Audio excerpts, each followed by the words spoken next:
चलिए अब बड़ी खबर का हम रुख कर रहे हैं नकली दवा रैकेट पर। टीवी9 की बड़ी पड़ताल। आपको बता दें पश्चिम बंगाल में नकली दवा पर यह बहुत बड़ा खुलासा है। 20,000 करोड़ के नकली दवा रैकेट का भंडाफोड़। बंगाल ड्रग कंट्रोल बोर्ड ने 93 दवाइयों पर बैन लगाया। बैन वाली लिस्ट में कई प्रचलित दवाएं भी शामिल।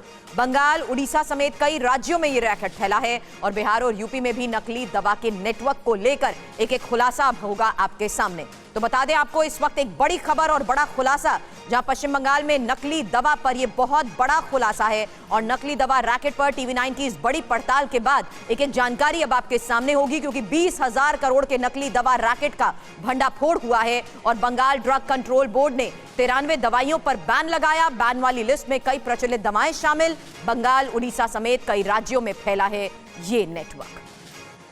तो देखिए किस तरह से बहुत ही खतरनाक है, क्योंकि जान के साथ ये बड़ा खिलवाड़।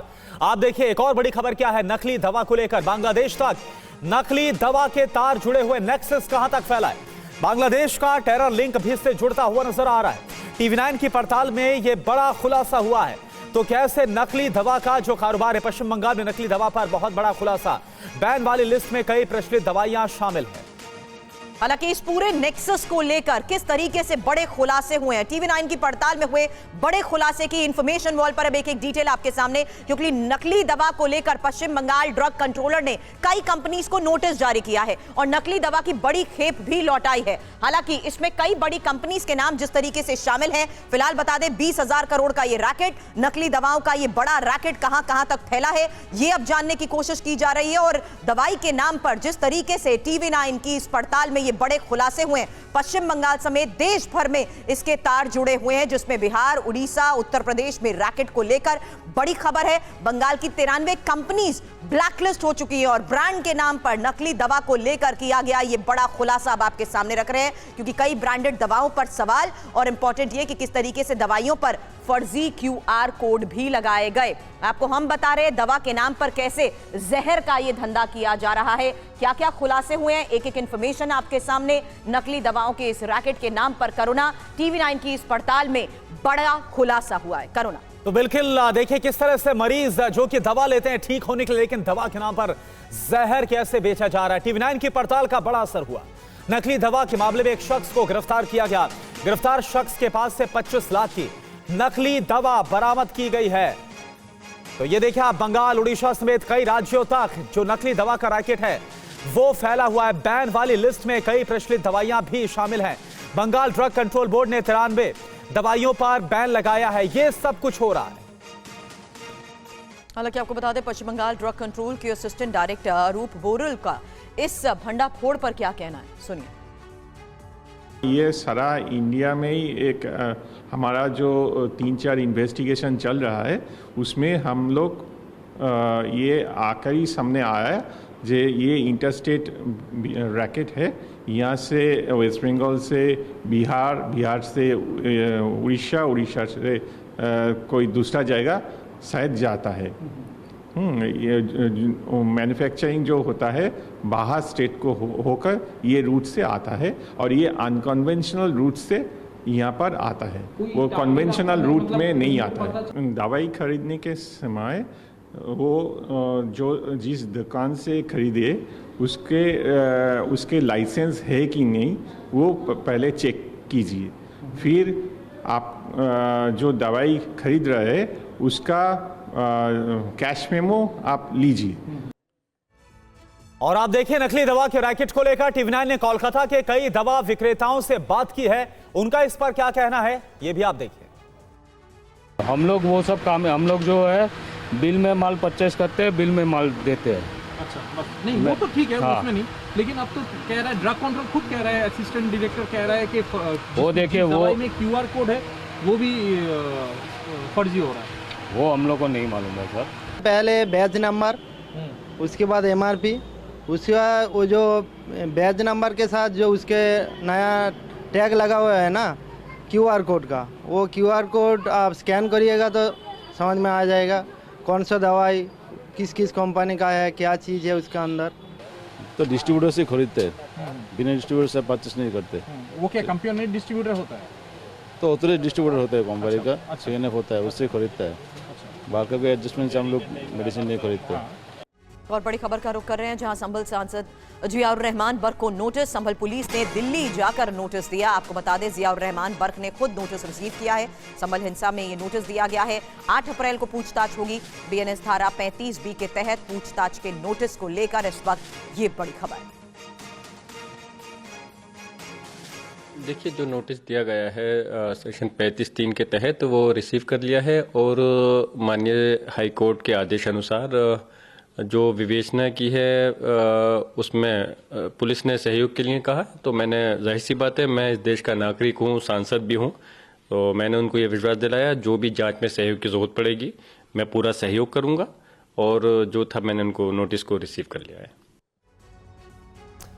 और दिल्ली जाकर नोटिस देने से पहले संभल पुलिस दलबल के साथ बर्क के संभल वाले घर पर गई थी, लेकिन वहां पर कोई नहीं मिला तो फिर दिल्ली का रुख किया और फिर बीएनएस की धारा 35B के तहत नोटिस सर्व करके लौटी। ये देखिए, 2 तस्वीर इस वक्त हम आपको दिखा रहे हैं।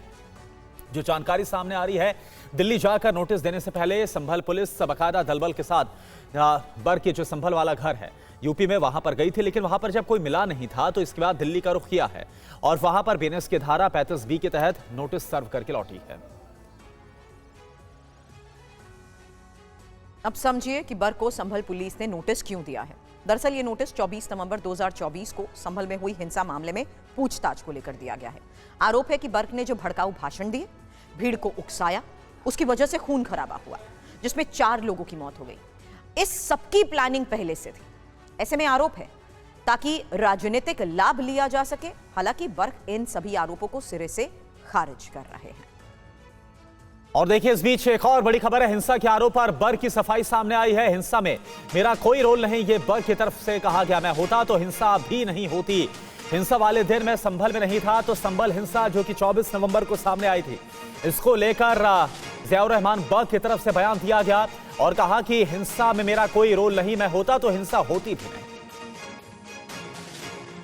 देखिए, आरोप तो बिल्कुल पूरी तरह से गलत है, निराधार है। मैं पहले ही कह चुका हूं, क्योंकि मतलब ही नहीं था। जिस समय ये घटना हुई है उस समय ऑलरेडी मैं था नहीं। मैं all India Muslim personal law board की बैठक अटेंड करने, जैसा कि मैं पहले भी कई बार कह चुका हूं, बेंगलोर में था।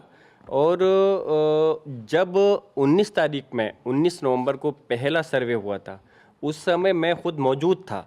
सबसे बड़ा एविडेंस तो ये है, मैं तो आपसे कहता हूँ कि आप बताइए कि जिस दिन मैं मौजूद था, अगर मेरा मकसद झगड़ा कराना होता तो उस दिन होना चाहिए था जिस दिन मैं संभल के अंदर मौजूद था।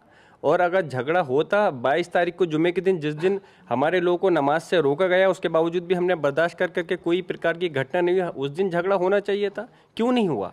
जिस दिन मैं वहाँ से बाहर हूँ माहौल ख़राब हुआ। बल्कि मैं तो ये कहता हूँ पूरी गारंटी जिम्मेदारी के साथ, अगर मैं 24 तारीख में संभल में होता तो ये घटना नहीं घटती। आपको बता दें, बर्क सिर्फ हिंसा के मामले में नहीं फंसे, बल्कि बिजली चोरी के आरोपों और अवैध निर्माण के मामलों में भी फंसे हैं। ऐसे में बर्क का आसानी से इन विवादों से बाहर आना मुश्किल दिख रहा है। पुलिस प्रशासन हर मामले की गहराई से जांच कर रही है ताकि सच की तह तक पहुंचा जा सके। हालांकि आपको यह भी बता देते हैं कि किस मामले में जियाउर रहमान बर्क पर क्या एक्शन हुआ है, हिंसा मामले में क्या कार्रवाई हुई है, ये हमने आपको बता दिया। लेकिन बिजली चोरी और अवैध निर्माण मामले में क्या कुछ एक्शन हुआ है, ये इंफॉर्मेशन आपके सामने, क्योंकि बर्क के दीपा सराय वाले घर में मीटर में छेड़छाड़ के सबूत मिले थे। 2 कनेक्शन में अनियमितता मिली, जिसके बाद कनेक्शन काटा गया। लगभग 2 करोड़ का जुर्माना भी लगा। और इसके अलावा अभी 2 दिन पहले ही प्रशासन की टीम पूरे दलबल के साथ दीपा सराय वाले घर की पैमाइश करने पहुंची। आरोप है कि बिन नक्शे के निर्माण पर बर्क ने UP regulation of building operation act 1958 उल्लंघन इसका किया है, जिसके बाद अब बुलडोजर एक्शन का भी डर है। आपको बता दें, बर्क के घर पर एक्शन को लेकर फिलहाल क्या अपडेट है, सुनिए।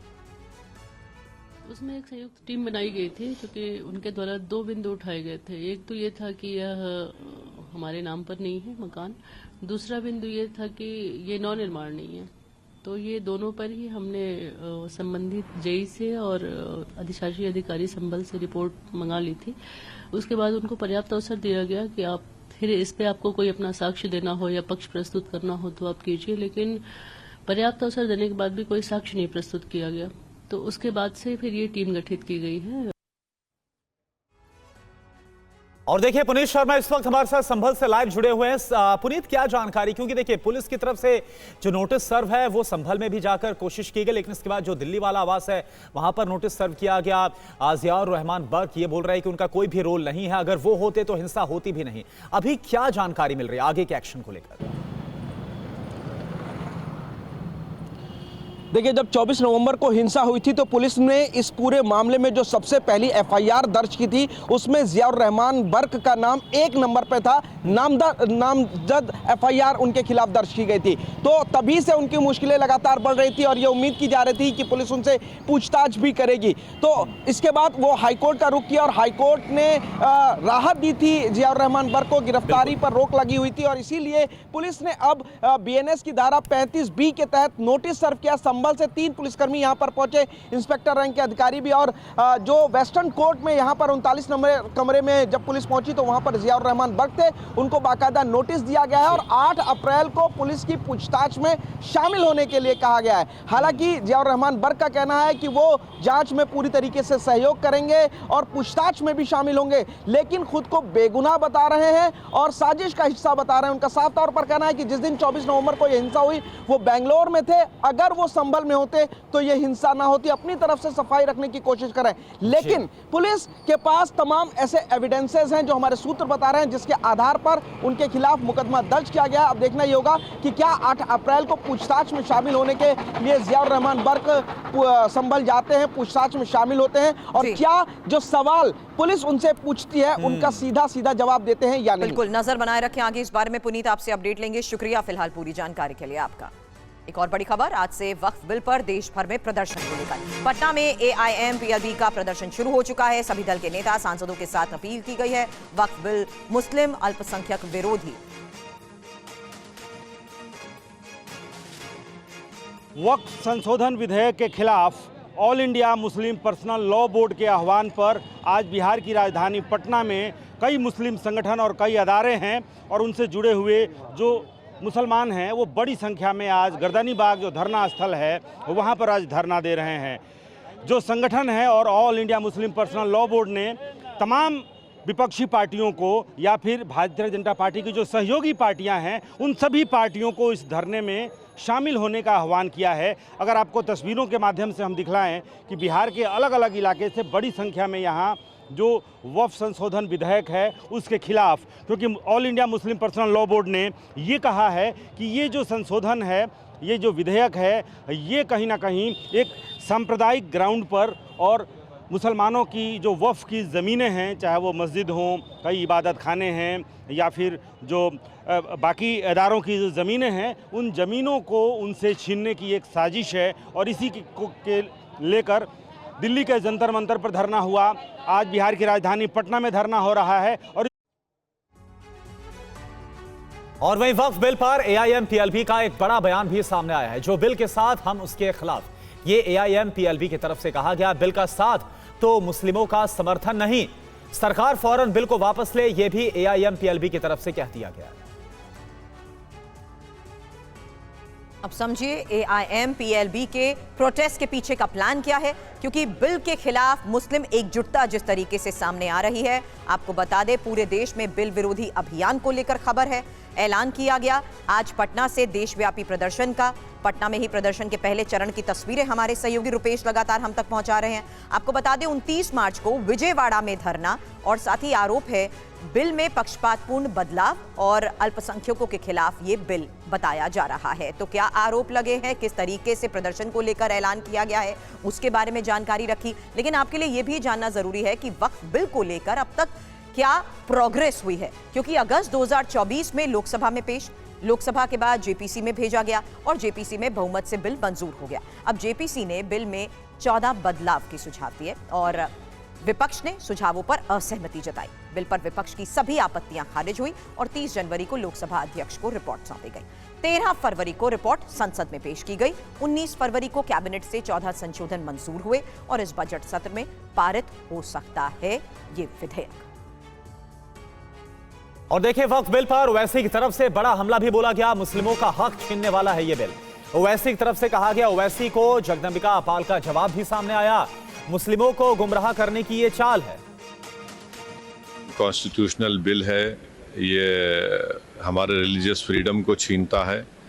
ये मुसलमानों के वक्फ बोर्ड में नॉन मुस्लिम्स को मेंबर बनाकर उनके उसके एडमिनिस्ट्रेशन में, उसके चलाने में एक रुकावट पैदा करता है। तो ये वायलेशन है आर्टिकल 14 का, आर्टिकल 26 का और आर्टिकल 25 का। तो इसीलिए प्रोटेस्ट हो रहा है। जब किसी और धर्म के बोर्ड में उसी धर्म का आदमी मेंबर बन सकता है, तो इस मुस्लिम वक्फ बोर्ड में दूसरे धर्म का आदमी कैसा बनेगा? ये सरकार वक्त में अगर संशोधन कर रही है तो बेहतरी के लिए कर रही है, कोई धार्मिक आज़ादी नहीं छीनी जा रही है। तो ये कहना देश को गुमराह करना ओवैसी के द्वारा और all India Muslim personal law board, जिसको ज्वाइंट पार्लियामेंट्री कमेटी ने बुलाया और उसके बावजूद भी वो जंतर मंतर में प्रदर्शन किया। अभी हमने रिपोर्ट सबमिट किया है, उसके आधार पर सरकार प्रूव करके अमेंडेड बिल लाएगी। अगर वो अमेंडेड बिल आएगा सदन में, वो बेहतरी के लिए होगा। अगर उस समय लगता है उनको कि ये कोई इसमें है जिससे उनको नुकसान हो सकता है, तब इसका विरोध करें। इससे साफ है कि सोची समझी हुई रणनीति के तहत देश के मुसलमानों और अल्पसंख्यकों को गुमराह करना चाहते हैं। और इस बीच बीजेपी नेता शाहनवाज हुसैन और पप्पू यादव की तरफ से क्या कहा गया, सुनिए। जो वक्फ का बिल आ रहा है वो पूरी तरह से संविधान की रोशनी में बनाया गया है। ये कोई दरगाह को छीनेगा नहीं, कब्रिस्तान को छीनेगा नहीं, खानका को छीनेगा नहीं, मस्जिद को छेड़ेगा नहीं। पूरी तरह से ये वक्फ की जो संपत्ति उसको स्ट्रेंथन करेगा, न कि उसमें कब्जे करेगा। अभी तक जितने भी कब्जे नाजायज हुए हैं वो नाजायज कब्जे बंद होंगे, क्योंकि इसके अंदर पूरा अधिकार दिया गया है कि कोई इन संस्थानों को नहीं छेड़ेगा। बहुमत के आधार पर सभी विचारों को, संविधान को दबाना चाहते हैं। लोकतंत्र में सहमति का मूल्य है, बहुमत का मूल्य कम होता है। और जब व्यापक बात हो जिससे समाज और धर्म, जाति या वर्ग विचारों पर हमला हो, तो इसको सहमति के आईने से देखना चाहिए, बहुमत के आईने से नहीं देखना चाहिए। यदि आप सदन में दबाएंगे तो सड़कों पर लोग लड़ेंगे। और वहीं इस बिल को लेकर सीपीआईएम क्या कह रही है, ये भी आपको दिखा दें। They are expressing their fears, worries, concerns. That is why JPC has been constituted. But JPC, according to members, did not take the views properly, and no unanimous report, and several members gave dissent notes. Even those dissent notes were not given due consideration. So there are issues. And what Mr. Jagdambika Paul says, that is not acceptable. सीधे पटना रुक करते हैं। पटना में वक्फ पर विरोध प्रदर्शन वाली जगह से ही संवाददाता रुपेश कुमार हमारे साथ जुड़ गए हैं। रुपेश, संभव हो तो प्रदर्शन कर रहे लोगों से बातचीत भी करिए, क्योंकि सवाल एक समाधान तक पहुंचने का भी बहुत जरूरी है। अल्टीमेटम दे दिया गया है, प्रदर्शन की शुरुआत जरूर हो चुकी है, लेकिन क्या बातचीत के लिए भी होंगे तैयार? देखिए, फिलहाल तो यहाँ आप देखिए किस तरीके से बड़ी संख्या में जो मुसलमान हैं, अलग अलग इदारों के, अलग अलग संगठनों के से जुड़े हुए जो हैं, वो आकर धरने पे यहाँ पर बैठ चुके हैं। हालांकि बार बार मंच से ये ताकीद की जा रही है कि जो जिम्मेदारान लोग हैं वही सिर्फ मीडिया से बातचीत करेंगे, बाकी लोग मीडिया से बातचीत न करें। अभी कुछ देर पहले मैंने बातचीत की कोशिश की थी, कुछ लोगों से बातचीत जरूर हुई थी, लेकिन यहाँ पर देखिए बड़ी संख्या में यहाँ पर पहुँच गए हैं। और ये स्टॉप बिट्रेइंग और ये वक्फ संशोधन जो विधेयक है, जो बिल है, उसके खिलाफ यहाँ पर जो अगली पंक्ति में जो लोग हैं, क्या विरोध क्या है आप लोगों का? विरोध ये है बिल वापस ले। और बिल में क्या है ऐसा जिसका विरोध कर रहे हैं? जैसे क्या बिल में क्या है ऐसा जो इसका विरोध कर रहे हैं? जैसे हमारे मस्जिद छीना जा रहा है। उसमें लिखा हुआ है कि मस्जिद छीन लेंगे। मस्जिद छीना नहीं जा रहा है। पूछ लीजिए और लोग से पूछ लीजिए। आपको नहीं पता? पूछ लीजिए आप लोग से। आप बैठे हैं धरने पर ना? और लोग से पूछ लीजिए। आप धरने पर बैठे हैं तो आपको पता नहीं है क्या विरोध किस पॉइंट का, बिल में ऐसा क्या है जिसका विरोध कर रहे हैं? और लोग से पूछ लें। ठीक है, और लोग से क्या कह रहे हैं मौलवी साहब, क्या कह रहे हैं? क्या विरोध है? किस लिए धरने पर बैठे हैं? किस लिए धरने पर बैठे हैं? इस बिल का मुखालफत करते हैं हम लोग। इस बिल को हम लोग मुखामत करते हैं। क्या करते हैं? मुखामत करते हैं। क्यों? इस पे हमारी मर्जी और मदद से क्यों मुखालफत करते हैं? क्या है बिल में? दिक्कत है। दिक्कत है। क्या दिक्कत है? हम लोग को छीन लेता है। क्या छीन ले? जमीन मस्जिद ये सब तोड़ फाड़ करता है और क्या। उसी के खिलाफ है। क्या है मौलवी साहब, क्या बिल को वापस करना चाहिए। हम लोग खिलाफ है। हाँ, वापस करना चाहिए। क्या है ऐसा बिल में जिसका खिलाफ? हमारा नुकसानी है।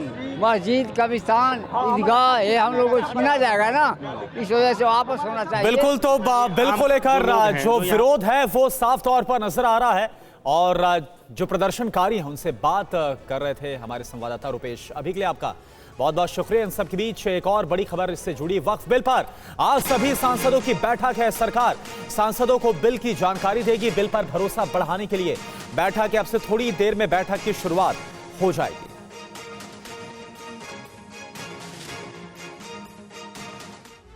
बड़ी खबर आपको बता दें, हजारीबाग में दो समुदाय में भिड़ंत को लेकर खबर है, जहां मंगला जुलूस के दौरान दो समुदाय भिड़ गए। इसी झड़प के दौरान पथराव भी हुआ। मस्जिद के पास भिड़ंत का दावा किया जा रहा है। पुलिस ने हवा में 5 राउंड फायर भी किया। और देखिए, आपको बताते हैं कि दरअसल हजारीबाग में हुआ क्या। यहां पर मंगला जुलूस में दो समुदाय के लोग आपस में भिड़ गए।